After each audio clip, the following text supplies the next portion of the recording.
Apollo astronauts ने हमसे झूठ बोला, लेकिन वो झूठ ना ही चांद के बारे में और ना ही साइंस के बारे में, बल्कि उस चीज के बारे में जो चांद पर एक्चुअली मौजूद है। 50 साल से हमें यही बताया गया, चांद एक डेड, साइलेंट, बोरिंग जगह है। लेकिन 6 अप्रैल 2026 को ये सब बदल गया। अपोलो मिशन से लेकर मॉडर्न सैटेलाइट्स तक सबने यही कहा, चांद एक ग्रे लाइफलेस रॉक है जहां 3 बिलियन साल से कुछ नहीं बदला और आगे भी कुछ नहीं बदलेगा। Thousands of photos, laser scans, spectral data, सब एक ही कहानी बताते थे।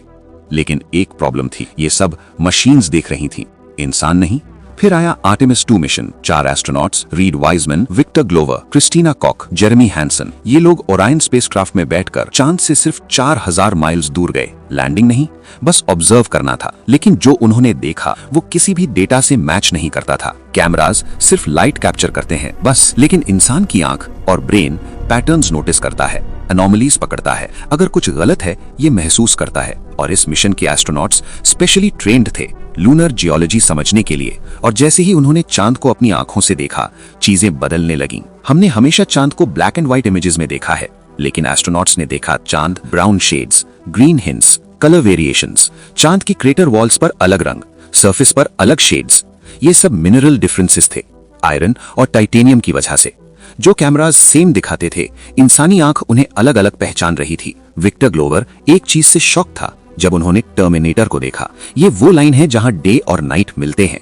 यहाँ सनलाइट इतनी लो एंगल पर पड़ती है कि छोटे छोटे पहाड़ भी जायंट शैडोज डालते हैं। गड्ढे ऐसे दिखते हैं जैसे ब्लैक होल्स, कुछ जगह लाइट आइलैंड्स जैसे, और बाकी सब pitch black darkness. Moon suddenly तब फ्लैट सरफेस नहीं लगा, बल्कि एक डेंजरस जैगेड वर्ल्ड लगा। अब सबसे स्ट्रेंज चीज, राइना गामा, एक स्वर्ल पैटर्न जो 1600 से दिखाई देता है। लेकिन आप जान के हैरान हो जाओगे, ना ये क्रेटर है, ना इसमें डेप्थ है, बल्कि ये कंप्लीटली फ्लैट है। फिर ये पैटर्न क्यों है? साइंटिस्ट्स कहते हैं इसके नीचे एक मैग्नेटिक फील्ड एनोमली है जो सोलर विंड को ब्लॉक करता है, जिससे सरफेस अनइवन तरीके से डार्क लाइट हो जाती है। लेकिन अभी तक कोई कंफर्म्ड एक्सप्लेनेशन नहीं है। फिर आया वो मोमेंट जब मून ने सन को ब्लॉक कर दिया, लेकिन अर्थ जैसा इक्लिप्स नहीं। यहाँ इक्लिप्स चला 54 मिनट्स तक, और उसका टाइम का पूरा सीन कुछ ऐसा था। ब्लैक मून, ग्लोइंग कोरोना, चारों तरफ stars, Venus, Mars, Saturn visible. Astronauts literally space में इक्लिप्स देख रहे थे। फिर कुछ ऐसा हुआ जिसने साइंटिस्ट्स को हिला दिया। मून की डार्क सरफेस पर अचानक फ्लैश हुआ, फिर दूसरा, फिर तीसरा, कुल 6 फ्लैशेस दिखाई दी उन्हें। लेकिन ये क्या था? ये था मीटेरॉइड इंपैक्ट्स, छोटे पत्थर जो 40,000 किलोमीटर पर आवर स्पीड से टकरा रहे थे, और एक्सप्लोजन जैसे फ्लैश दिख रहा था। ये देख के नासा साइंटिस्ट्स लिटरली स्क्रीम कर उठे एक्साइटमेंट में। तब एस्ट्रोनॉट्स को लगा मून सेफ नहीं है। अर्थ पर एटमॉस्फेयर हमें बचाता है, लेकिन मून पर ऐसा कुछ नहीं है। यहाँ मार्बल साइज का पत्थर भी हैबिटेट को डिस्ट्रॉय कर सकता है। अगर हमें मून पर फ्यूचर में बेस बनाना है तो ये data life and death decide करेगा। अब सवाल आता है, तो क्या अपोलो एस्ट्रोनॉट्स ने झूठ बोला?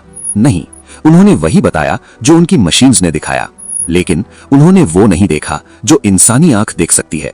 आर्टेमिस 2 ने साबित किया, मून बोरिंग नहीं है, मून डेड नहीं है, मून अभी भी एक्टिव, मिस्टीरियस और अनप्रिडिक्टेबल है। और सबसे खतरनाक बात, हम अभी भी उसे पूरी तरह समझ नहीं पाए हैं। अगर तुम ऐसे हिडन स्पेस सीक्रेट्स जानना चाहते हो तो चैनल को सब्सक्राइब करो, क्योंकि अगली बार हम बात करेंगे उस चीज की जो मून पर नजर नहीं आती लेकिन मौजूद है।